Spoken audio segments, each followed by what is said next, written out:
నమస్తే, welcome to స్వతంత్ర. నేను మీ రాజమౌళి. తెలుగు రాష్ట్రాల ఎంపీలకు ప్రధాని నరేంద్ర మోడీ క్లాస్ తీసుకున్నట్టుగా తెలుస్తుంది. ఏపీ బీజేపీ సోషల్ మీడియాలో యాక్టివ్గా ఉండటం లేదన్నారు. మోదీ తెలంగాణలో ప్రతిపక్ష పాత్ర కూడా పోషించడం లేదని అన్నారు. మోదీ మంచి టీంని పెట్టుకొని సమర్థంగా ఎదుర్కోవడానికి సమస్య ఏంటి అని మండిపడ్డట్టుగా రాష్ట్రంలో గ్రహంగా తెలుస్తుంది. ఈ నేపథ్యంలోనే దాన్ని ఉపయోగించుకోవడంలో విఫలవుతున్నారని మోదీ ఆగ్రహం వ్యక్తం చేసినట్టుగా తెలుస్తుంది. ఇదే ఈ విషయంపై ఇవాటి బిగ్ టాక్లో చర్చిద్దాం. ఎస్, ఈ నేపథ్యంలోనే మనతో పాటు బిగ్ టాక్లో పాల్గొన్నారు నారపరాజు నరసింహరావు గారు, విశ్లేషకులు. అదే మానవతరాయి కాంగ్రెస్ సీనియర్ నాయకులు మరికొద్ది దేశంలో జాయిన్ అవుతారు. గడ్డం శ్రీనివాస్ యాదవ్ గారు బీఆర్ఎస్ రాష్ట్ర నాయకులు కూడా మనతో జాయిన్ అయ్యారు. అదేవిధంగా వంద రామరెడ్డి గారు కూడా బీజేపీ రాష్ట్ర నాయకులు మనతో జాయిన్ అయ్యారు. అదేవిధంగా జోజిరెడ్డి గారు all India forward block party రాష్ట్ర కార్యదర్శి, అలాగే నేషనల్ మెల్లో మనతో జాయిన్ అయ్యారు. ముందుగా ఎస్, నారపరాజు నరసింహరావు గారు. చెప్పండి సార్. నరసింహరావు, గుడ్ ఈవినింగ్ అండి. Good evening sir. ప్రధానమంత్రి మోదీ రెండు తెలుగు రాష్ట్రాలకు సంబంధించినటువంటి ఎంపీలను, అదేవిధంగా పార్టీ సంబంధించినటువంటి అధ్యక్షులను, అదేవిధంగా కొంతమంది పైన సీరియస్ అయ్యారని తెలుస్తుంది. ఎందుకంటే ఒకానొక సమయంలో ఒక పార్టీకి సంబంధించిన ఒకే ఒక్క ఎంపీ ఉన్న నేపథ్యంలోనే తాను మాత్రం రాష్ట్రాలను కాదు, ఒక ఇండియా లెవెల్లోనే ఒక దేశానికే పరిమితం అవ్వకుండా ఆ పార్టీని బలోపేతం చేస్తూ తాను ముందుకు వెళ్తున్న సమయం ఉంది. ఒకే ఒక్క వ్యక్తి ఒకే పార్టీ లోపల. కానీ మీరు 8 మంది ఎంపీలు ఉన్నారు. అదేవిధంగా ఆంధ్రప్రదేశ్లో సోషల్ మీడియాని కావచ్చు, లేకుంటే వేరే కావచ్చు, బలోపేతం చేయడానికి లేకపోతున్నారు. తెలంగాణలో 8 మంది ఎంపీలు, 8 మంది ఎమ్మెల్యేలు, సంబంధ వర్ణాలు ఉన్నా కానీ తెలంగాణలో కూడా ప్రతిపక్ష హోదా సంపాదించలేకపోతున్నారు. ప్రతిపక్ష పోటీలో మీరు ఉండలేకపోతున్నారు, పార్టీని బలోపేతం చేయలేకపోతున్నారు అనేది సీరియస్ అయినట్టుగా కూడా తెలుస్తుంది. అంటే మీ ప్రత్యర్థులు కావచ్చు, లేదంటే భిన్న అభిప్రాయాలు కావచ్చు, మీ దాంట్లో వేదాభిప్రాయాలు కావచ్చు, మీకు మీరుగా అన్నీ కూడా కులనాడి ఒక కట్టుగా వెళ్తేనే బాగుపడతాం, లేకుంటే ఇలానే ఉంటుంది. ఇప్పటికైనా అలకలు మానండి, ఒకరి మీద విద్వేషాలు మాని ముందుకు వెళ్ళండి అని చర్చించినట్టు తెలుస్తుంది. ఎలా చూడొచ్చు? నిజంగానే తెలుగు రాష్ట్రాలలో విభేదాలు ఉన్నాయంటారా ఒకే పార్టీలో? గుడ్ ఈవినింగ్ రాజమౌళి గారు. మీకు ఛానల్లో ఉన్నటువంటి వివిధ పార్టీలకు సంబంధించినటువంటి ప్రతినిధులకు, మన ఛానల్ వీక్షిస్తున్నటువంటి ప్రేక్షకులందరికీ కూడా శుభ సాయంత్రం. ఒక పార్టీలో విభేదాలు ఉన్నాయంటే ఒక కుటుంబంలో ఉన్నటువంటి నలుగురు వ్యక్తుల మధ్యనే విభేదాలు ఉండటం అనేటువంటిది సహజంగా మనం చూస్తుంటాం. అయితే ఈ నలుగురు వ్యక్తుల మధ్య విభేదాలు ఉన్నప్పటికీ కూడా అవసరమైనటువంటి సందర్భాల్లో ఆ నలుగురు కలిసికట్టుగా నిర్ణయం తీసుకోవడం అనేటువంటిది ఎంత కలిసికట్టుగా నిర్ణయం తీసుకుంటున్నారు అనేటువంటిది ముఖ్యం. అట్లాగే కుటుంబం అనేటువంటి దానికి ఎట్లయితే మనం క్యాలిక్యులేట్ చేస్తామో, అలాగే పార్టీ కానీ, ఏదైనా వ్యవస్థ కానీ, సంఘం కానీ, వాటెవర్ ఇట్ మే బి, ఏదైనా కూడా ఆ నలుగురు ఉన్న వాళ్ళ మధ్యలో ఎట్లా సమన్వయం ఉంది, పరస్పరం ఒకరినొకరు ఎట్లా గౌరవించుకుంటున్నారు, ఎట్లా సహకారం వాళ్ళ మధ్యలో ఉంది అనేటువంటి దాన్ని బట్టే ఉంటుంది. నరేంద్ర మోడీ ఈరోజు బ్రేక్ఫాస్ట్ టైంలో తెలంగాణ అండ్ ఆంధ్రప్రదేశ్కి సంబంధించినటువంటి ఎంపీలని ఉద్దేశించి వారు ఈ మాట మాట్లాడారు అనేటువంటిది వాళ్ళ నుంచి మనకు ఉదయం నుంచి వార్తల్లో వస్తున్నటువంటి విషయం. సహజంగా ఆయన ఆవేదన అంటే నాకు అర్థమైన ప్రకారం 1980లో భారతీయ జనతా పార్టీ స్థాపించిన తర్వాత, అంటే జనసంఘ్ రద్దయిపోయి జనతా పార్టీలో కలిసి పనిచేసిన తర్వాత మళ్ళీ 1980లో ఏప్రిల్ 6వ తారీఖు నాడు బీజేపీ ఏర్పాటైంది. ఏర్పాటైన తర్వాత అంటే 1983 నుంచి 2023 ఎన్నికల వరకు తెలంగాణలో ప్రతి అసెంబ్లీ ఎన్నికల్లో భారతీయ జనతా పార్టీకి సంబంధించినటువంటి ప్రాతినిధ్యం ఉంటుంది. దాదాపు 1-2 సందర్భాల్లో తప్ప ప్రతి లోక్సభ స్థానంలో కూడా భారతీయ జనతా పార్టీకి ఒక ఎంపీ గెలిచినటువంటి సందర్భం పురస్కరించుకొని 2 గెలిచారు, 4 గెలిచారు, 7 గెలిచారు. మొన్న 2024లో 8 మంది గెలిచారు గరిష్టంగా. అంటే ఆయన మిగతా రాష్ట్రాలతో చూసుకున్నట్టు అయితే మనం ఇక్కడ తెలంగాణలో 1 ఎంపీలు 2 ఎంపీలు ఉన్నటువంటి సమయంలో అసలు కొన్ని రాష్ట్రాల్లో అసలు పార్టీకి ఉనికి లేదు. ఫర్ ఎగ్జాంపుల్ ఇప్పుడు అస్సాం ఉంది. ఇక్కడ 1999లో 7 గెలిచారు. అప్పుడు అస్సాంలో ఉనికే లేదు. You can take west Bengal example. West Bengal కూడా అట్లాగే. ఇప్పుడు ఇక్కడ మనకు నల్గొండ కానీ, సంగారెడ్డి కానీ, లేకపోతే సూర్యాపేట కానీ, ఇట్లా మన తెలంగాణలో కొన్ని ప్రధాన పట్టణాలు తీసుకుంటే 85, 87, 89 టైంలోనే వాళ్ళు స్వతంత్రంగా మున్సిపాలిటీలు గెలుచుకున్నటువంటి చరిత్ర ఆ పార్టీకి ఉంది. అట్లాగే విశాఖపట్నానికి సంబంధించినటువంటిది ఉమ్మడి ఆంధ్రప్రదేశ్లో విశాఖపట్నం మేయర్ బీజేపీ గెలిచారు. అట్లాగే హైదరాబాదు మహానగర నగరపాలిక సంస్థలు కీలకమైనటువంటి కార్పొరేట్లు బీజేపీ గెలుచుకున్నటువంటి స్థాయిని మనం సందర్భాన్ని చూస్తున్నాం గతంలో.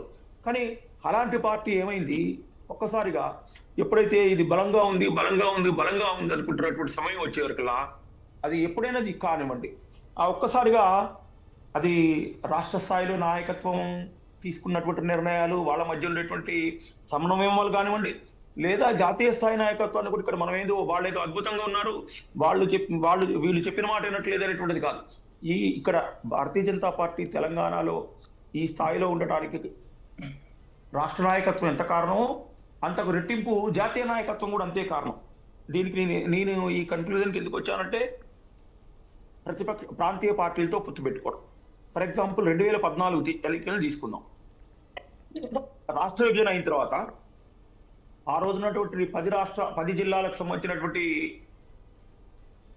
అధ్యక్షులు మేము ఇండివిజువల్ గా వెళ్తాం, ఏ పార్టీతో మాకు పొత్తు వద్దు అన్నారు. కానీ బలవంతంగా పొత్తులు వాళ్ళ మీద రుద్దబడి, సరే వాళ్ళు ఇండివిజువల్ వెళ్తే ఎన్ని స్థానాలు గెలుచుకుంటారు అనేటువంటిది పక్కన పెడితే వాళ్ళు పొత్తులో వెళ్ళటం వల్ల హైదరాబాద్ నగరంలో ఉన్నటువంటి 5 ఎమ్మెల్యేలుగా గెలిచారు వాళ్ళు. అఫ్ కోర్స్ కానివ్వండి, కానీ వాళ్లకు ఎప్పుడైతే మేము స్వతంత్రంగా వెళ్తాము అనుకున్నటువంటి సమయాల్లో వాళ్ళ ముందర కాదొక బంధం వేయటం, ఒక అడ్డులు వేయటం అనేటువంటిది అయితే మనం చూస్తూనే ఉన్నాం. మనం గత 30 సంవత్సరాలుగా చూస్తున్నట్లయితే అటు ఇక్కడ మనం ఆ యొక్క వ్యక్తులు ఎవరు అడ్డుపడుతున్నారు అనేటువంటి పేర్లు ప్రస్తావించాల్సినటువంటి అవసరం లేదు. కానీ వాళ్ళకైతే ఒక అడ్డంకి అనేటువంటిది ఉందనేటువంటిది మాత్రం మనం దీనికంటే ముందుకు చూసుకున్నట్టయితే 1997లో కాకినాడలో 1 ఓటు 2 రాష్ట్రాలు అనేటువంటి తీర్మానం చేసినటువంటిది మొట్టమొదటిసారి భారతీయ జనతా. అయినా కూడా తెలంగాణ ప్రజల యొక్క మనసుల్ని తన వైపు తిప్పుకోవటంలో జాతీయ నాయకత్వం ఫెయిల్ అయిందా, రాష్ట్ర నాయకత్వం ఫెయిల్ అయిందా? వాళ్ళు ఫెయిల్ అవ్వటం వల్లే తెలంగాణ రాష్ట్ర సమితి అనేటువంటిది ఏర్పడింది. వాళ్ళు ఉద్యమాన్ని వాళ్ళు ఓవర్టేక్ చేసుకున్నారు.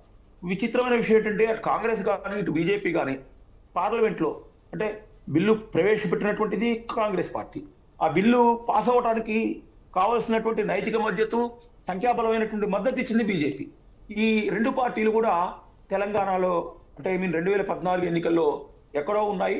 ఉద్యమ పార్టీ ఏదైతుందో అది తెలంగాణ ప్రజల యొక్క వాళ్ళ యొక్క మనసులోకి వెళ్ళిపోయింది. అంటే ఇట్లా మనం చూసుకున్నట్లయితే భారతీయ జనతా పార్టీ ఎప్పుడు గెలిచినా కూడా కేవలం జాతీయ తెలంగాణలో కూడా మనం చూసుకున్నట్లయితే ఇక్కడ ఎక్కువగా నార్త్ ఇండియా వాళ్ళు ఎక్కువగా ఉండటం, హైదరాబాద్ నగరంలో, తర్వాత ప్లస్ తెలంగాణలో ప్రధాన జిల్లా కేంద్రాల్లో జాతీయ అంశాలు ఎన్నికల ఎజెండాగా అవుతున్నాయి తప్ప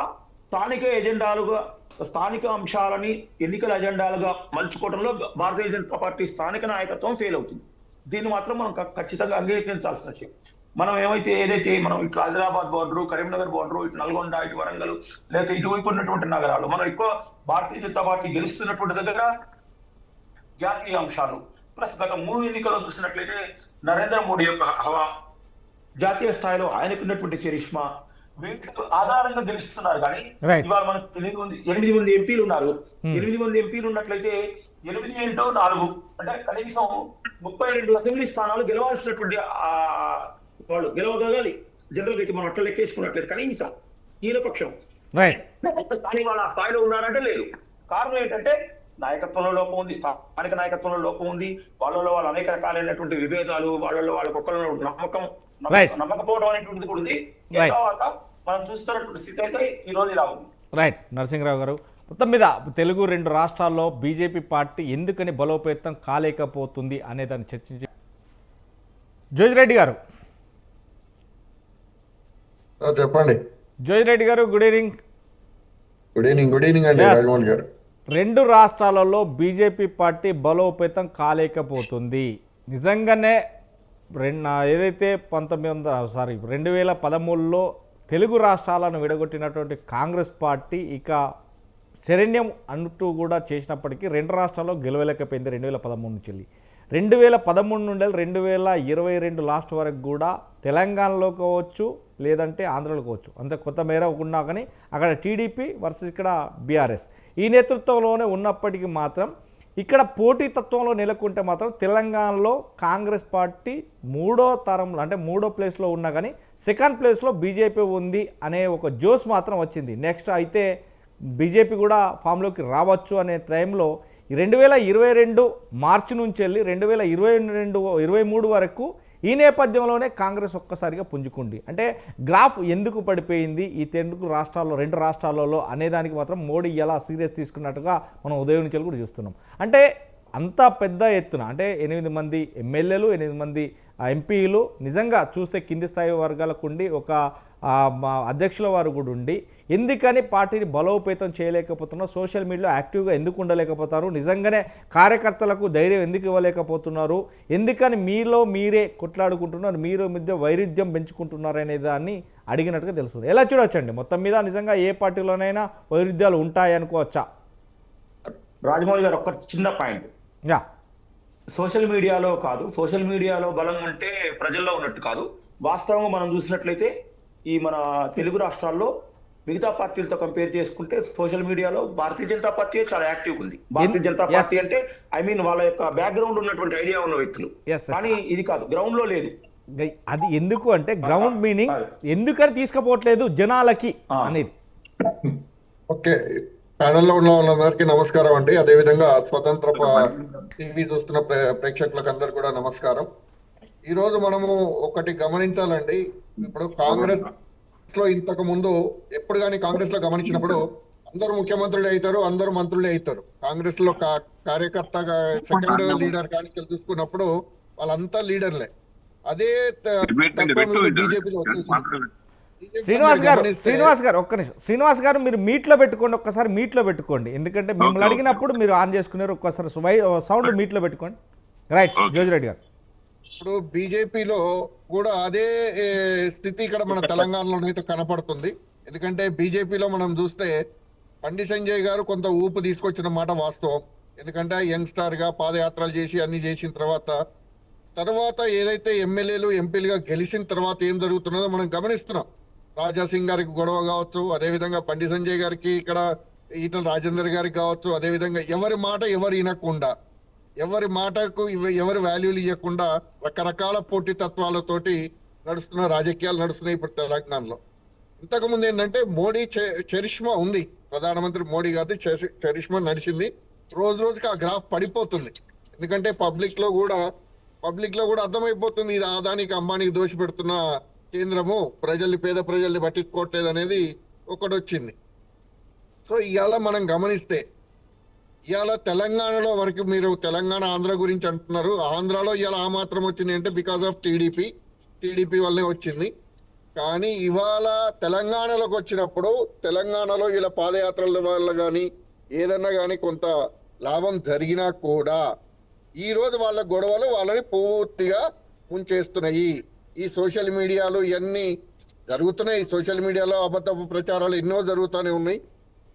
కానీ ఇవాళ మనం గమనిస్తే బండి సంజయ్ గారు కావచ్చు, మన ఈటల రాజేందర్ గారు అయితే ఓపెన్ స్టేట్మెంట్స్ ఇచ్చుకుంటున్నారు. మీరు చూడండి, హుజరాబాద్లో మొన్న నేనే బీఫామ్స్ ఇస్తాను ఒక మంత్రి పోయి చెప్తే ఇంకొక ఎంపీ గారు వచ్చేసి నువ్వు ఎట్లు ఇస్తావు, నేనే ఇస్తాను, ఇది కాకపోతే ఇంకో పార్టీ నుంచి ఇప్పిస్తానని చెప్పాడు. అంటే ఎక్కడి దాకా వస్తున్నాం మనం? ఇప్పుడు పార్టీలలో కుమ్ములాటలు అనేది మాత్రం బ్రహ్మాండంగా జరుగుతున్నాయి. ఇంకా కాంగ్రెస్ బలపడడానికి కారణం ఒక రకంగా చెప్పాలంటే రేవంత్ రెడ్డి అని చెప్పక తప్పదు. ఎందుకంటే రేవంత్ రెడ్డి యాక్టివ్గా రావడము, అక్కడి నుంచి ఆయన మీద క్రేజ్ రావడం పబ్లిక్ లో, ఆ క్రేజ్ ని కాంగ్రెస్ ఉపయోగించుకుంది, అందులో డౌట్ లేదు. కానీ బీజేపీలో మాత్రం రాజాసింగ్ వర్సెస్ మిగతా వాళ్ళు, అదేవిధంగా బండి సంజయ్ వర్సెస్ ఈటల రాజేందర్ గారు, ఇంకా మిగతా వాళ్ళందరూ ఇంటర్నల్ పాలిటిక్స్ ఎక్కువైపోయి ఇలా బీజేపీ బలపడడానికి కూడా కారణం. ఇలా ఇంకోటి ఏంటంటే బీజేపీ అనేది నాకున్న దాన్ని బట్టి మొన్న బీహార్లో మనం గమనిస్తే అండి, బీహార్లో మజ్లిస్ పార్టీ ఏమి రావు అని తెలిసినా కూడా నిలబెట్టింది బీజేపీ పార్టీయే. కాంగ్రెస్ ని ఓడగొట్టాలి అంటే బీజేపీ బీజేపీ వీళ్ళని ఉపయోగించుకోవాలని చెప్పేసి వీళ్ళని తీసుకుపోయి అక్కడ పెట్టుకుంది తప్ప ప్రజల కోసం ఏదో చేద్దామనేది కాదు. వాళ్ళు ఓట్లు గెలుచుకోవడం కోసమే ఆ విధంగా ఆడుతున్న ఆటలు కూడా బీజేపీకి ఇక్కడ మైనస్ అవుతున్నాయి. ఇంటర్నల్ గా మజ్లిస్ తోటి ఏదైతే ఒప్పందాలు జరుగుతున్నాయో కాంగ్రెస్ ని నష్టపరచడం కోసం జరుగుతున్నాయి అనేది కూడా పబ్లిక్ లో ఉన్న టాక్. నా టాక్ అనేది కాదు, అది పబ్లిక్ లో ఇవాళ సెకండ్ టైం ఇది జరుగుతున్న విశేషాలు కూడా మనం గమనించవచ్చు. తెలంగాణలో మాత్రం బీజేపీలో కానీ, బీజేపీలో తెలంగాణ ఆంధ్ర ఉమ్మడిలో ఉన్నప్పుడు కూడా ఆ రోజున టీడీపీలో ఉన్నప్పుడే కొద్దిగా బలమైంది. తర్వాత బండి సంజయ్ కొద్దిగా ఊపు తీసుకొచ్చిన మాట వాస్తవం, దాన్ని ఒప్పుకోక తప్పదు. కానీ ఇవాళ ఉన్న పరిస్థితుల్లో మాత్రం బీజేపీ చాలా క్షీణించిపోయింది. ముందు ముందు కూడా డెవలప్ అవుతుందనే నమ్మకం అయితే లేదండి. రైట్. నిజంగానే బీజేపీ పార్టీ బలమైన పార్టీగా ఎదుగుతుందని 2021 నుంచి 2022 వరకు అనుకున్న నేపథ్యంలో ఎందుకని పడిపోయింది, ఇది లేవడానికి ఎవరెవరు కారణాలు అవుతారు, ఎవరెవరి కారణాల వల్ల పోయేదనేది మోడీ గారు నిజంగా క్షుణ్ణంగా పరిశీలిస్తున్నారు. ఒక్కొక్కరి గ్రాఫ్తో పాటు ఒక్కొక్కరి బ్యాక్గ్రౌండ్ కూడా బోన్లను కూడా చెక్ చేస్తున్నట్టుగా తెలుస్తుంది. యాస్ మనోతరాయ్ గారు చెప్పండి. మనోదరయ్య గారు, ఏ పార్టీ అయినా నిజంగానే దేంట్లోనైనా కొంత కొసమెరుపుగా ఉంటుంది. అదంతా కూడా కులమత భేదాలు కావచ్చు, వర్గపోర్లు కావచ్చు, ఇవన్నీ కూడా ఉన్నా కానీ కలుపుకొని పోయినప్పుడే పార్టీ బలోపేతం అవుతుంది. కానీ ఏ పార్టీలో అయినా, ఎనీ పార్టీలో ఉన్నా కానీ ఏకఛత్రాధిపతిగా ఉన్నటువంటి ఒకే ఒక్క పార్టీలో ఒక్కొక్క వ్యక్తి ఉన్న నేపథ్యంలోనే ఆ ఒక్క ఎంపీ నిజంగా ఇండియా లోపల ఇదంతా చుట్టుకొస్తున్నాడు, గ్రాఫ్ పెంచుకుంటున్నాడు. ఎన్ని పార్టీ లోపల ఆ వ్యక్తులు ఉన్నారు అనేది ఆ పార్టీ యొక్క బలహీనత ఉన్నా కానీ బలం పెంచుకుంటున్న నేపథ్యం ఉంది. కానీ అలాంటి వ్యక్తి ఒక్కరున్నా కానీ మీరు 8 మంది ఉన్నా కానీ చేయలేకపోతున్నారు. 8 మంది ఎంపీలు, 8 మంది ఎమ్మెల్యేలు ఉన్నా కానీ తెలంగాణలో గ్రాఫ్ తీసుకురాలేకపోతున్నారు. నిజంగా ప్రతిపక్ష హోదా వచ్చే ఉన్నా కానీ మీరు ఎందుకు చేయలేకపోతున్నారు అనేది చేసినట్టుకుంది. ఎలా చూడొచ్చండి? అంటే వాళ్ళ పార్టీలో ఉన్నటువంటి నాయకత్వాలు ఏమి సమస్యను మోడీ గారు అల్పాహారం ఇందులో మాట్లాడినట్టు మనకు స్పష్టం అవుతుంది. మనకు తెలుసు, దాదాపు ఒకప్పుడు హైదరాబాద్ వరకే పరిమితమై ఉండేది బీజేపీ. సరే, ఈ మధ్యకాలంలో బీఆర్ఎస్ ఓటు బదలాయింపు మూలంగా పార్లమెంట్ ఎన్నికల్లో, తర్వాత అసెంబ్లీ ఎన్నికల్లో వాళ్ళకు 8 సీట్లు రావటం జరిగింది. 8 రావటం జరిగింది. మానవతరాయ్ గారు ఒక్క నిమిషం, మీరు డిబేట్లో మానవతరాయ్ గారు వాస్తవంగా నాయకత్వాలేమి ఉన్నది కనపడుతుంది. చిన్నప్పటి నుంచి మనం చూస్తున్నాం, నగరానికే పరిమితమైంది. కాస్తో కోస్తో సరే మార్పులు వచ్చి రాష్ట్రంలో వచ్చిన మార్పుల మూలంగా కొంచెం ఇటు ఉత్తర తెలంగాణలో వ్యాపించింది. నిజామాబాదు, ఆదిలాబాదు ఆ ప్రాంతాల్లో అక్కడక్కడ వాళ్ళకు స్థానాలు రావటం జరిగింది. కానీ రాష్ట్రంలో వాస్తవంగా చూస్తున్నట్లయితే పెద్దతరం నాయకత్వం ఆ రోజు విద్యాసాగర్ రావు గారు, బండారు దత్తాత్రేయ గారు, తర్వాత కిషన్ రెడ్డి గారు, ఇక అంటే దత్తాత్రేయ గారు, విద్యాసాగర్ రావు గారు కొంచెం తెరమరుగయ్యారు వాళ్ళ సీనియారిటీ మూలంగా. ఈ కిషన్ రెడ్డి గారు ఒక్కడే కనపడతాడు అందులో. కిషన్ రెడ్డి గారు కూడా ఏంది, వాళ్ళ యొక్క మాటలు కానీ ప్రజలను ఆకట్టుకోలేకపోతున్నాయి. ఇప్పుడు రేవంత్ రెడ్డి గారు ఎందుకు నాయకుడు అయిండు? ఆయన ఏ పార్టీ నుంచి వచ్చినా కాంగ్రెస్లో బలమైన కాంగ్రెస్ పార్టీ క్యాడర్ ఉన్న పార్టీ నాయకుడు అయిందంటే ఏంటంటే కేసీఆర్ ఒక మాట అంటే 10 మాటలు మాట్లాడతారు. కేసీఆర్ని తిప్పి కొట్టగలిగింది కాబట్టి కాంగ్రెస్లో అధికారం రాగలిగింది. బహుముఖ నాయకత్వం కూడా ఉంది. అట్లాంటి రేవంత్ రెడ్డి నాయకత్వం, లాంటి నాయకత్వం 10 మంది ఉన్నారు. కానీ బీజేపీలో చూస్తే ఒక పదవుల వల్ల వాళ్ళకు పేరు వచ్చింది తప్ప స్వతహాగా ప్రజల్లో పేరు సంపాదించుకోలేదనేది స్పష్టంగా అర్థమైపోయింది. ఇప్పుడు పంచాయతీ ఎన్నికలు జరుగుతున్నాయి. చూస్తే ఇప్పుడు మొదటి విడత పంచాయతీ ఫలితాల్లో వాళ్ళకి 78, అది కూడా బీజేపీ ఎమ్మెల్యేలు ఉన్న చోట మాత్రమే రావడం జరిగింది. అంటే ఈ పార్టీని నగరాలకు కొన్ని పట్టణాలు అక్కడక్కడ తప్ప గ్రామ పంచాయతీల స్థాయికి ఎవరు ఇంతవరకు తీసుకుపోకపోవటం ప్రధానమైనటువంటి కారణం. అదేవిధంగా అధికారం 11-12 ఏళ్ళుగా ఉన్నారు. 12 ఏళ్ళుగా ఉంటూ తెలంగాణ ప్రజలకు ఎంతో చేయొచ్చు. తెలంగాణ అభివృద్ధికి మీరు ఏం చేశారంటే అక్కడ గుండు సున్నా కనపడుతుంది. కాబట్టి వివక్ష ఒకటి ఉన్నది. బీజేపీ పాలిత ప్రాంతాల్లో లేదంటే భాగస్వామ్య పక్షాలు ఉన్నటువంటి ఆంధ్రప్రదేశ్లో నిధులు ఇవ్వటంలో కానీ వ్యత్యాసం కనపడుతుంది, వివక్ష కనపడుతుంది. ఇప్పుడు మొన్న మోడీ గారు ఆంధ్రప్రదేశ్కి 15,000 కోట్లు ఇచ్చారు. మేము కాదంటల్లా ఇంక 20,000 కోట్లు ఇచ్చుకోమనండి. కానీ అదే తెలంగాణలో 8 స్థానాలు ఇచ్చిన తర్వాత, 8 స్థానాలు 8 మంది ఎమ్మెల్యేలు ఇచ్చిన తర్వాత కనీసం ఒక 5,000 కోట్ల అభివృద్ధి పనులు చేయరా? వివక్ష అక్కడ కనపట్టలేదా?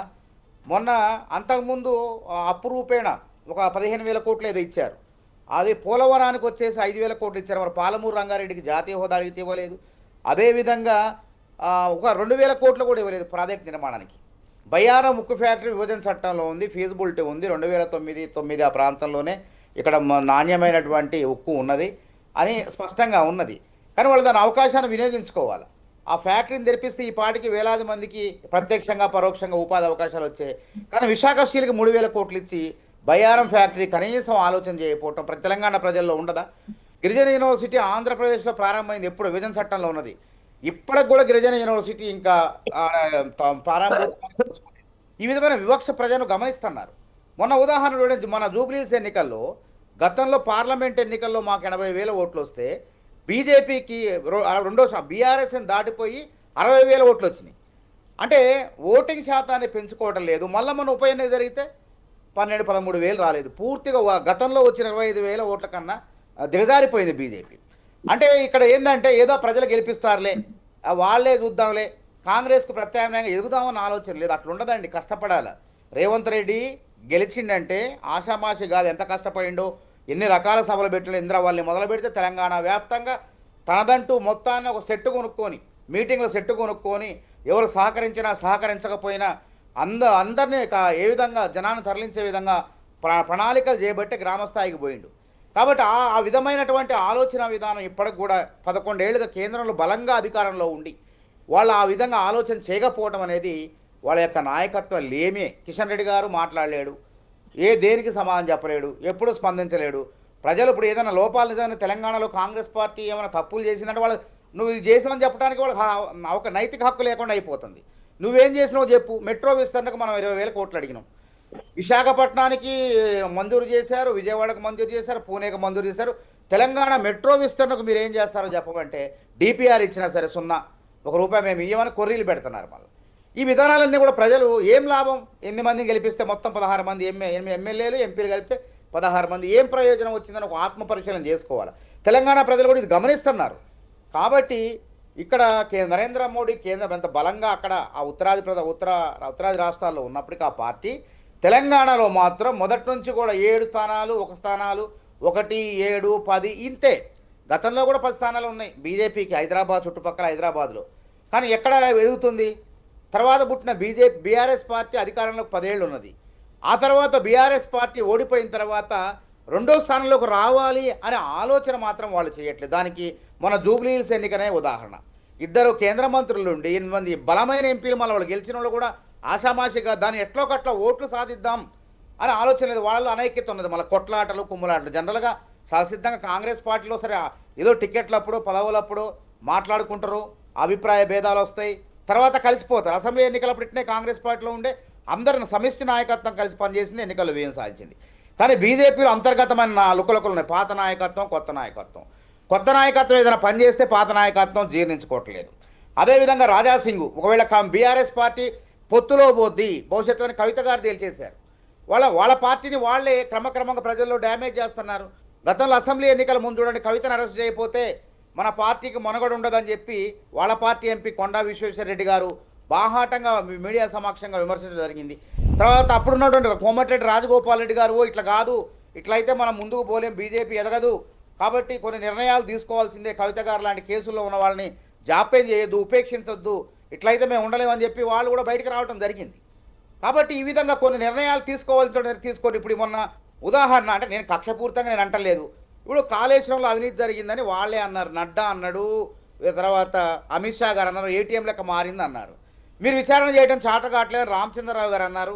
అదేవిధంగా ఎవరు మన బండి సంజయ్ అన్నాడు, కిషన్ రెడ్డి అన్నాడు, మాకు అప్పచెప్పండి మేము చూస్తాం అన్నారు.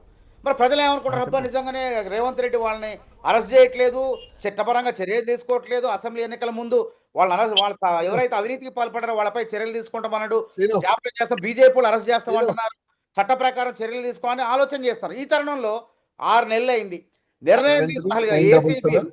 సిబిఐ ముందుకు కదలట్లేదు. అంటే లోపాయికారి ఒప్పందాలు ఉన్నాయి. కవిత గారు బాహాటంగా ఏ స్టేట్మెంట్ ఇచ్చారు, మా పార్టీ బీజేపీతో విలీనం కాబోతుంది, అందుకే నేను బయటకు వస్తానని చెప్పి ఆమె బీఆర్ఎస్ పైన యుద్ధం ప్రకటిస్తున్నారు. ఒక్కొక్క నాయకుడు యొక్క అవినీతిని ఈ విధంగా బయటపెడుతున్నారు. రాజాసింగ్ ఏమంటున్నావు, అవును మా వాళ్ళు ప్యాకేజీలు కమ్ముడు పోతారు, బీజేపీ వాళ్ళు ప్యాకేజీలు కమ్ముడు పోతారు, ఇది నిజమే అని చెప్పేసరికి ఆయన పైన రాజీనామా చేస్తే ఆయన రాజీనామాని ఆమోదించారు.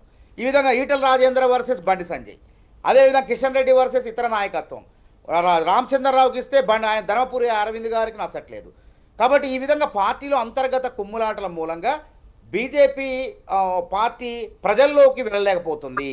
అసలు ఆలోచన చేయట్లేదు వాళ్ళు. అసలు ఏ నాయకత్వం కూడా గ్రామ స్థాయికి విస్తరించాలి మన పార్టీని. ఇన్ని సంవత్సరాలు అయింది, దేశంలో అధికారంలో రాగలను 12 ఏళ్ళుగా మనం ఉన్నాం. తెలంగాణలో దక్షిణాది ఒక తెలంగాణే కాదు, కర్ణాటకలో పాపం అప్పుడప్పుడు అధికారంలోకి వచ్చేది. వాళ్ళు తమిళనాడులో అంతే పరిస్థితి ఉంది, కర్ణాటకలో కేరళలో అంతే పరిస్థితి ఉన్నది. కాబట్టి దక్షిణాది ఆంధ్రప్రదేశ్లో ఏంటంటే పరాన్న జీవనోత్వం, తెలంగాణలో కూడా అంతే. రేపు పొద్దున జరిగేది విశ్లేషకులు ఏమంటున్నారంటే బీజేపీ ఎప్పుడు కూడా పరాన్న జీవిని అంటే బీఆర్ఎస్ పైన ఓట్ల పైన ఆధారపడాలి. రేపు కాంగ్రెస్ పార్టీని, బలమైనటువంటి కాంగ్రెస్ పార్టీని రాష్ట్రంలో రేవంత్ రెడ్డిని ఎదుర్కోవాలంటే రేపు తప్పదు, పొత్తు పెట్టుకోవాల్సిందే. బీఆర్ఎస్తో బీజేపీ పొత్తు పెట్టుకోవాల్సిందే. కాబట్టి అవకాశం వచ్చినా ప్రజలు చూస్తున్నా గమనిస్తున్నా సరే వాళ్ళు ముందుకు రాలేకపోవడానికి కారణం వాళ్ళ నాయకత్వం లేమి. తర్వాత వాళ్ళ నాయకులు ఎవరు కూడా సక్రంగా మాట్లాడలేరు. బండి సంజయ్ గారు మాట్లాడితే ప్రజలకు అర్థం కాదు, కిషన్ రెడ్డి గారు నిదానంగా మాట్లాడు, ఇది కాదు ప్రజలకు. ఆ ఎడ్డమంటే తెడ్డం అనేవాడు కావాలి. ఆ రోజు కేసీఆర్ గారు ఎడ్డమంటే నేను తెడ్డం అంటే ప్రజలకు అర్థమయ్యే భాషలో మాట్లాడాలి, ప్రజలకు తెలవాలి.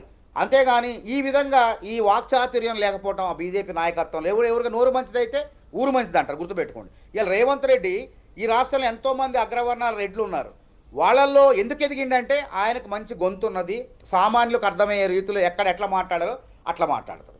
కాబట్టి కేసీఆర్ గారు కూడా ఎందుకు ముఖ్యమంత్రి అయిండు, ఆయనకు కూడా వాక్చాతుర్యం ఉంది కాబట్టి తెలంగాణలో అందరినీ రాజశేఖర రెడ్డితో ఢీకొన్నాడు, తర్వాత కిరణ్ కుమార్ రెడ్డితో ఢీకొన్నాడు, రోషేని అందరిని ఢీకొన్నాడు. తెలంగాణ సోనియా గాంధీ, అదే రాహుల్ గాంధీ గారిని కూడా కదిలించడం జరిగింది. కాబట్టి ఈ యొక్క మాట్లాడే తత్వము, వాక్చాతుర్యము ఇవన్నీ కూడా ఆ నాయకత్వంలో ఎక్కడ నేర్చుకోవాలని కూడా తపన లేదు. మేము నాయకులు కావాలి, బీజేపీని అధికారంలో తీసుకురావాలని తపన ఎక్కడ కూడా కనపట్టలేదు. కాబట్టి ఇక్కడ ఏమైంది, మళ్ళీ బీఆర్ఎస్ పార్టీనే పార్లమెంట్ ఎన్నికల్లో ఓడిపోయినా, అదేవిధంగా అసెంబ్లీ ఎన్నికల్లో ఓడిపోయినా బీఆర్ఎస్ పార్టీనే మొన్న జూబ్లీహిల్స్ ఎన్నికల్లో 2వ స్థానం, సర్పంచ్ ఎన్నికల్లో కూడా ఇలా కాంగ్రెస్కు 1000 వస్తే వాళ్ళకి 200-300 స్థానాలు రావడం జరుగుతుంది. కాబట్టి ఇక్కడ ప్రధానంగా చూడాల్సింది నాయకత్వాలేమి, వాక్చాతుర్యం లేకపోవటం, ఇవన్నీ కూడా ప్రధానమైన కారణాలుగా పేర్కొనవచ్చు. రైట్. శ్రీనివాస్ యాదవ్ గారు చెప్పండి. శ్రీనివాస్ యాదవ్ గారు, మొత్తం మీద ఏ పార్టీలోనైనా కుమ్ములాటలు ఉంటాయి, అంతర్గత వ్యవహారాలు ఉంటాయి, కులమత భేదాలు ఉంటాయి, మతపర సంఘటనలు ఉంటాయి. కానీ ఇక్కడ చూస్తే బీజేపీ మాత్రం నిజంగా ఏ మతం లేదు, హిందూ మతానికి ఒకటే పరిమితం అయిపోయింది. జై హింద్ జై భారత్ అనే నినాదం ఎత్తుకున్నప్పటికీ మాత్రం తెలుగు రాష్ట్రాల్లో గ్రాఫ్ పడిపోవడానికి కారణాలు ఏమై ఉంటాయి అనే క్వశ్చన్ మీదనే ఈరోజు అల్పాహారం సందర్భంగా మోదీ గారు చాలా చిరుబుర్లాడినట్టుగా కూడా తెలుస్తుంది 2 రాష్ట్రాల ప్రజలతోటి, అంటే వాళ్ళ నాయకులతోటి, ఎంపీలు కావచ్చు, ఎమ్మెల్యేలు కావచ్చు, వగేరా వగేరా. ఇది అందరూ అంటే ఎలా చూడొచ్చండి మొత్తం మీద తెలుగు రాష్ట్రాల్లో గ్రాఫ్ పడిపోయిన గట్టి కారణాలు ఏమై ఉంటాయి అనుకోవచ్చు? నమస్తే రాజగోపాల్ గారు, అందరు ప్యానెల్ సభ్యులకు కూడా అందరికి నమస్కారం. మీరు అడిగిన ప్రశ్న మాకు అడిగేదానికన్నా, మీ డిబేట్ పెట్టేదానికన్నా బీజేపీలో అంతర్మదనం చేసి ఒక మేధోమదనం చేసే అంశం ఇది. కాకపోతే వాళ్ళ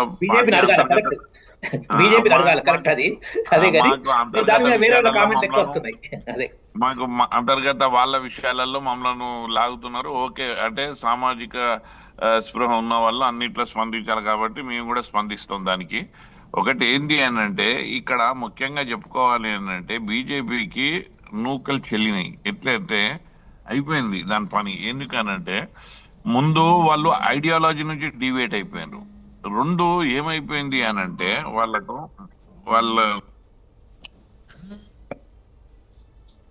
హలో కంటిన్యూ అండి. Hello continue. వినబడుతుందా అండి? వినబడుతుంది. మీ వీడియో ఆఫ్ చేసినట్టున్నారు, వినబడుతుంది. అదే నేను ఏంది అంటే ఇప్పుడు వాళ్ళ ఐడియాలజీ నుంచి వాళ్ళు డివేట్ అయిపోయినారు. ఇంకోటి ఏంటంటే నాయకులల్లో విభేదాలు విపరీతంగా తారాస్థాయికి పెరిగినాయి. ముఖ్యంగా మీరు చూసుకుంటే ఇవాళ అధికార పక్షంలో ఉన్న వాటిల్లో వాళ్ళ నాయకులలో భేదాభిప్రాయాలు వచ్చినాయంటే మనకు అర్థం ఉంటుంది. ప్రతిపక్షంలో ఉన్న వాళ్ళు పార్టీని బలోపేతం చేయవలసిన దిశ లోపల వాళ్లకు భేదాభిప్రాయాలు, కుమ్ములాటలు, కుట్రలు, కుతంత్రాలు ఉండడం అన్నది ఆ పార్టీని పూర్తిగా వాళ్ళ ఏంది అనంటే భూస్థాపితం చేయాలన్న ఒక అంతర్గత ఆలోచన వాళ్ళ నాయకుల్లో ఉన్నది. అది ఆ భూస్థాపితం అయ్యి వాళ్ళు చేసుకోకుండా ప్రజలైతే బొంద పెడతారు ఆ పార్టీని. ఎందుకు అనంటే ఈ పార్టీ కేవలం ఏంది అనంటే ఇవాళ అలయన్స్ మీద డిపెండ్ అవుతుంది, కుట్ర రాజకీయాలు చేస్తుంది, ములాఖాత్ రాజకీయాలు చేస్తుంది. ఉదాహరణకు చెప్తున్నా, హైదరాబాద్ పార్లమెంటుకు నేను పోటీ చేసినప్పుడు అసలు మాధవిలత, నేను ఆమె పేరు తీసుకుంటున్నాను, మాధవిలత అనే ఆమె అసలు బీజేపీ పార్టీలో సభ్యత్వం కూడా లేదండి. కానీ అలాంటి ఆమెను తీసుకొచ్చి ఆమెకు పార్టీ టికెట్ ముందు ఇచ్చి సభ్యత్వం తర్వాత ఇచ్చారు. నా మీద పోటీ నిల్చోబెట్టారు. అక్కడ అసదుద్దీన్, ఇక్కడ బీఆర్ఎస్ నుంచి నేను, ఆమె మాధవిలత. మాధవిలత ఎవరు అన్నది ఎవరికి తెలియదు, ఆ పార్టీలో తెలియదు, బయట ప్రజానికం కూడా తెలియదు. అంటే ఆమెకు బీఫామ్ ఇచ్చేసి సభ్యత్వం తర్వాత ఇచ్చారు. ఇది ఎందుకు ఇచ్చిండ్రు అన్నది ఒకటి మనం విశ్లేషించుకుంటే చాలా స్పష్టంగా ఇది మోదీ, అమిత్ షా ఇలాంటి కుట్రలే వాళ్ళు దేశమంతా చేస్తా ఉన్నారు. మీరు ఇప్పుడు ఎవరో చెప్పారు, చాలా చక్కగా చెప్పారు, బీహార్లో కూడా ఎంఐఎంని వాడుకొని ఇవాళ అధికారంలోకి వచ్చింది. ఇప్పుడు ఎంఐఎంకి మేలు చెయ్యాలి అని అంటే వాళ్ళు చాలా ఒక స్ట్రాటజీగా ఆలోచించి పోలరైజ్, అంటే వర్టికల్ పోలరైజ్ ఎవరు చేస్తారో వాళ్ళు మా క్యాండిడేట్ ఉండాలని ఎవరిని ఇక్కడ వాళ్ళు ఏంది అనంటే కాన్ఫిడెన్స్లో తీసుకోకుండా, బీజేపీ నాయకత్వాన్ని కాన్ఫిడెన్స్లో తీసుకోకుండా ఎంపీ క్యాండిడేట్ని మాధవిలతకి ఇచ్చారు. ఈ మాధవిలత మాధవిలత చెవులో చెప్పింది ఏం విషయము, నువ్వు ఎంఐఎంకి మేలు చేయాలమ్మా. ఎట్లా చేస్తావు సార్, ఎట్లా చేస్తావు? నువ్వు పూర్తిగా పోలరైజ్ చేయాలి, నువ్వు ఆ మసీద్లకు ఎక్కువ పెట్టాలి.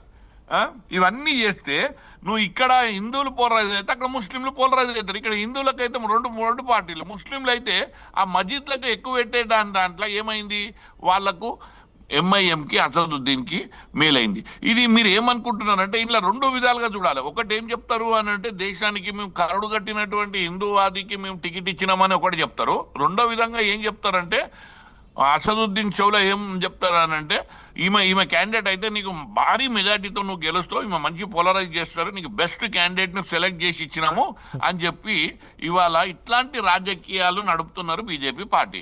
బీజేపీ పార్టీకి ఈ ఐడియాలజీ అంటారా, ఇక రామ్ మందిర్ ఇష్యూ అయిపోయింది, ఇప్పుడు అన్ని ఇష్యూలు క్లోజ్ అయిపోయినాయి. ఇంకోటి మోడీ చరిష్మా రోజుకు పతనం అవుతా ఉంది, చాలా పతనం అవుతుంది, కింది స్థాయికి వస్తుంది. ఇప్పుడు వీళ్ళు దేన్ని నమ్ముకున్నారంటే కుట్ర రాజకీయాలు నమ్ముకున్నారు, ములాఖాత్ రాజకీయాలు నమ్ముకున్నారు, మ్యాచ్ ఫిక్సింగ్ రాజకీయాలు నమ్ముకున్నారు. ఇవాళ ప్రతి దగ్గర ప్రత్యర్థి పార్టీ ఎవరు బలంగా ఉన్నారు వాళ్ళను ఎట్లా చేజిక్కించుకోవాలి, వాళ్ళను ఎట్లా వశం చేసుకోవాలంటే ముందు ఏబిసిడి ఉంటాయి కదా, సిబిఐ, ఏసీబీ, సిబిఐ, ఈడీ ఇవన్నీ ఉండి వాళ్ళని పంపించేసి ఏం చేస్తారంటే వాళ్ళకు ఒక బాగా మానసికంగా ఇతోధికంగా వాళ్ళను బాధ పెట్టి ఆ పార్టీని వాళ్ళకు ఏంది అంటే అన్ని రకాల వాళ్ళను హత్య చేసేసి వాళ్ళతో అలైన్ చేసుకోవాలన్న ఒక అస్త్రం మా దగ్గర ఉన్నదని చెప్పి ఇలా బీజేపీ పార్టీ ఏంది అంటే ఆ రకంగా మంచిగా మేము ఎట్లాగో వస్తాంలే, సమయం వచ్చినప్పుడు మేము అన్ని రాజకీయాలు చేసుకుంటాంలే, మేము హత్య రాజకీయాలు చేస్తాము, లేకపోతే కుట్ర రాజకీయాలు చేస్తాము, కుతంత్ర రాజకీయాలు చేస్తాము అన్న ఒక ధీమాతో ఉండి ఇవాళ బీజేపీ పార్టీ అటు రాష్ట్ర నాయకత్వం ఇటు కేంద్ర నాయకత్వం రెండు నాయకత్వాలకు నిమ్మకు నీరెత్తనందుకు ఎందుకున్నారు అని అంటే ఇప్పుడు వాళ్ళు వ్యాపారాలు చేసుకుంటారు, రేవంత్ రెడ్డితో కలిసిపోయినరు, విపరీతమైనటువంటి ల్యాండ్ మాఫియాకి ఎగబడ్డారు, డబ్బులు సంపాదించుకుంటుండ్రు. రఘునందన్ అని ఏమో పెద్ద మాటలు మాట్లాడతాడు. రేవంత్ రెడ్డికి ఆయన ఎట్లా అంటే ఒక షీల్డ్గా ఇలా మారిపోయిండు. ఎట్లా అంటే ఎవరైనా ప్రతిపక్షాలు ఏదన్నా కేటీఆర్ ఎక్కువ పెట్టిన అనగానే ఈయననే ముందుకు వస్తాడు. రేవంత్ రెడ్డికి ఎక్కువ పెడితే వచ్చేది మధ్యలో ఎవరు, రఘునందన్. ఇప్పుడు బీజేపీ పార్టీలా ఇంకోటి అలా ఇప్పుడు మనం చూసినాం గతంలో చాలా ఫైర్ బ్రాండ్ ఉంటుండే, ఇవాళ ఎవరున్నారండి ఫైర్ బ్రాండ్ ఎవరున్నారు, వింటున్నారా మీరు? వినబడుతుంది. ఫైర్ బ్రాండ్ ఎవరు ఉంటున్నారు, ఎవరు లేరు. ఏంది అని అంటే ఒక్కటే మ్యాచ్ ఫిక్సింగ్ గేమ్ ను నమ్ముకున్నారు వీళ్ళు బీజేపీ పార్టీకి ఎప్పుడు కానీ మతతత్వ రాజకీయాలు చేసుకోవాలి. వీళ్ళకి ఏంటంటే రూపాయి ఖర్చు కాదు, వీళ్ళకు ఎన్ని రోజులు నడిపిస్తారండి, రూపాయి ఖర్చు కాదు. వీళ్ళు అది ఎట్లా అంటే ఒక వీడియో తయారు చేస్తారు. ఇప్పుడు రాజా సింగ్ ఉన్నారు, మాధవిలత ఉన్నది, ఇంకో రఘునందన్ ఉన్నాడు, వీళ్ళందరూ ఏంది అని అంటే ఆయన ఎవరున్నారు గుండు, ఆయన ఎవరు గుండు, ఆయన పేరు, ఆయన ఎంపీ, నిజామాబాద్ ఎంపీ అరవింద్ ఉన్నాడు. వీడియోలు తయారు చేయాలి, పబ్లిక్ ఇవ్వాలి. ఒకసారి నచ్చుతుంది, 2 సార్లు నచ్చుతుంది. ప్రజలు నీ వీడియోలకు నీ మాట నీ చాతుర్యానికి ఎంతసేపు కడుపు నింపుకుంటారు? ఒకసారి మాటలు వింటారు, మంచిగా అనిపిస్తుంది. తర్వాత నీ కార్యాచరణ కూడా నీ మాటలకు నీ కార్యాచరణకు పొంతనం ఉండాలి కదా, అప్పుడే కదా నువ్వు నాయకుని అవుతావు. కేసీఆర్ గారు ఇప్పుడు ఒక బ్రదర్ అన్నాడు చాలా వాక్చాతుర్యం ఉన్నదని, వాక్చాతుర్యంతో పాటు కార్యాచరణ ఉండాలండి. రెండు మ్యాచ్ అయినప్పుడే నాయకునిగా ఎదుగుతాడు. నువ్వు ఖాళీ మాటలే చెప్తుంటే ఇలా మాటలు మస్తు మంది మాట్లాడతారు. ఇప్పుడు డిబేట్లో అందరూ మాట్లాడతలే, మా మాటలకి ఎవరు తక్కువ ఉన్నారు, అందరూ మాట్లాడతారు. కానీ మాటతో పాటు నీ యొక్క అలైన్మెంట్ ఉండాలి, మాటకు చేతలకు. అలాంటి అలైన్మెంట్ మిస్ అయిపోయింది బీజేపీలో.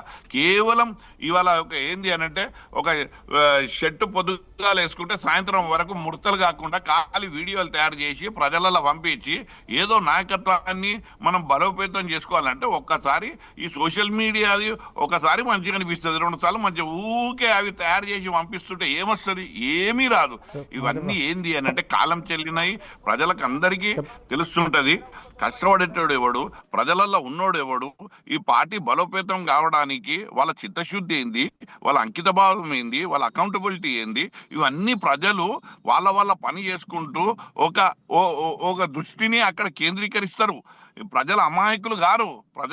తెలంగాణ ప్రజలు చాలా చైతన్యవంతమైన ప్రజలు, ఎన్నో పోరాటాలు చేసినటువంటి ప్రజలు, ఇవాళ దేశం లోపలే అగ్రగామిగా నిలిచినటువంటి మేధస్సు ఉన్న వాళ్ళు.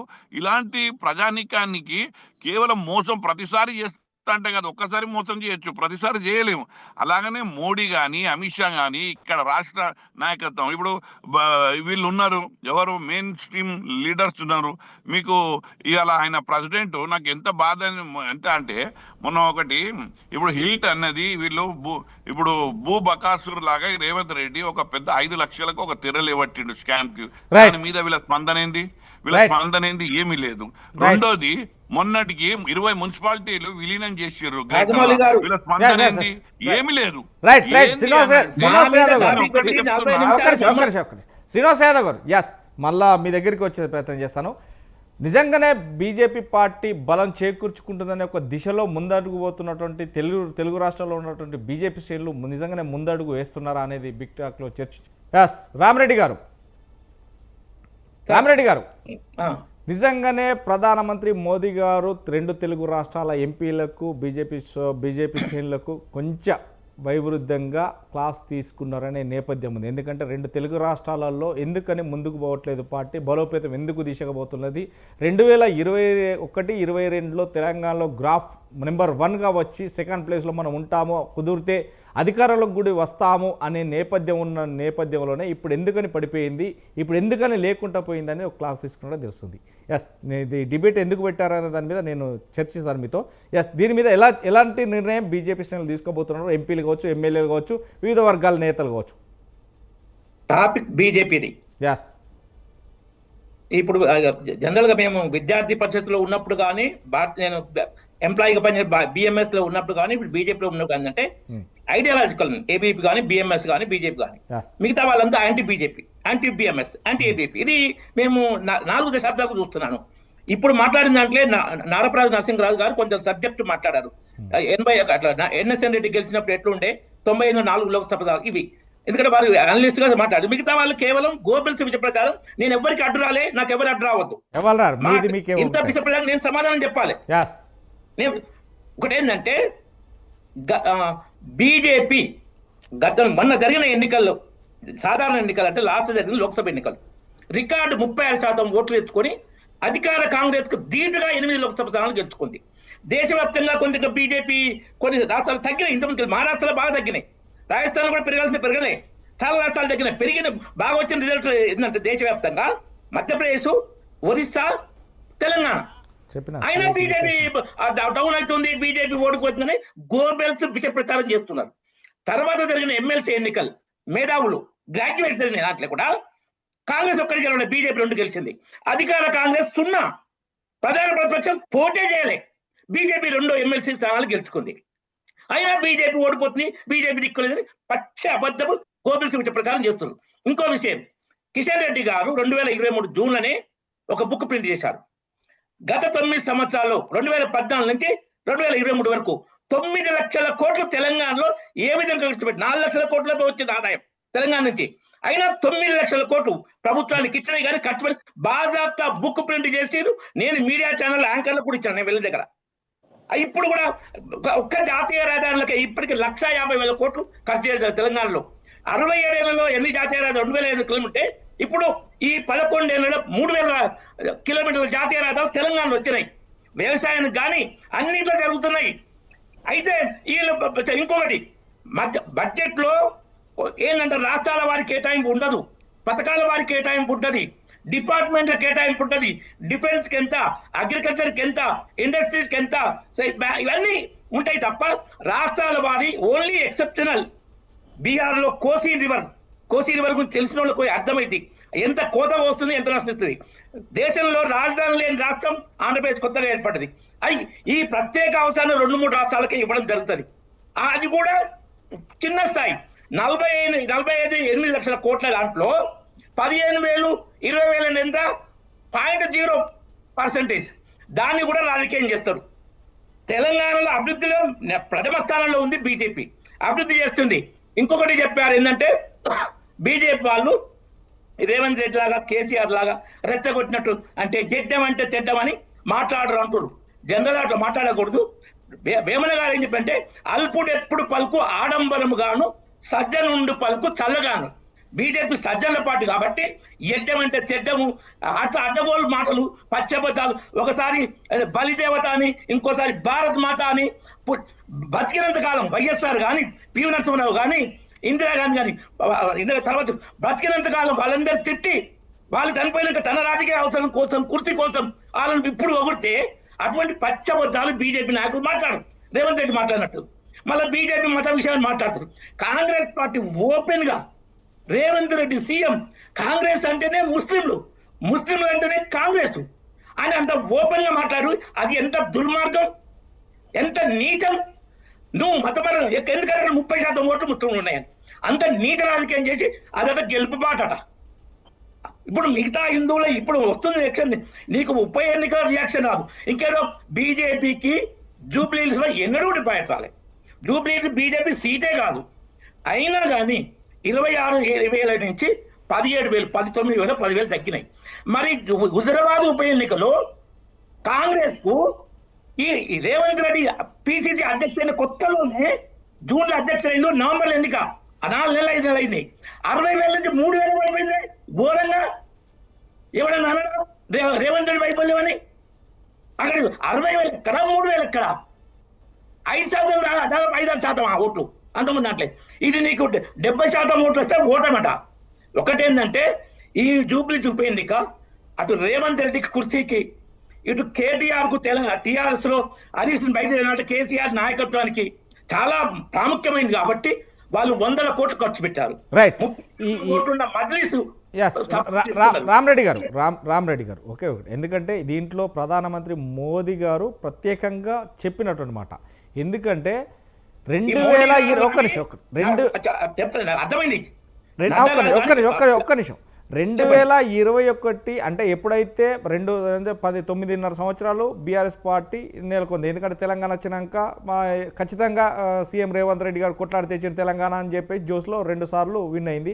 కాంగ్రెస్ పార్టీకి ఎంతో కొంత అంటే కొంతవరకు ఇచ్చిన పార్టీకి కూడా ప్రజలు ఓటేయలేదని ఒక సమయంలో చెప్పారు. ఇక ఆంధ్రప్రదేశ్లో మాత్రం కాంగ్రెస్ పార్టీ ద్రోహం చేసింది కాబట్టి ఖచ్చితంగా ఇక్కడ పార్టీ లేకుండా చేస్తామని చెప్పేసి అక్కడ కొంతమేర పోయింది. ఈ నేపథ్యంలోనే ఇక సెకండ్ లీడ్లో 2020 నుంచి 21, 22 వరకు 22 మే వరకు కూడా ఉన్నటువంటి బీజేపీ పార్టీ నెంబర్ 1 స్థానంలోకి వస్తుంది అని ఊహించుకున్నటువంటి పార్టీ. వాస్తవానికి మేము కూడా అప్పుడు గగ్గోలెత్తి చెప్పడం జరిగింది. ఇక నెక్స్ట్ కాంగ్రెస్ 3వ స్థానంలో ఉంది, బీఆర్ఎస్ మాత్రం 1st స్థానం ఉంది, బీజేపీ మాత్రం 2వ స్థానం ఉంది. అయితే నిజంగా పార్టీ బలోపేతానికి రావచ్చు, నెక్స్ట్ అధికారం కూడా చేపట్టచ్చు అని చెప్పినటువంటి మేమే ఆశ్చర్యపోవడం జరిగింది.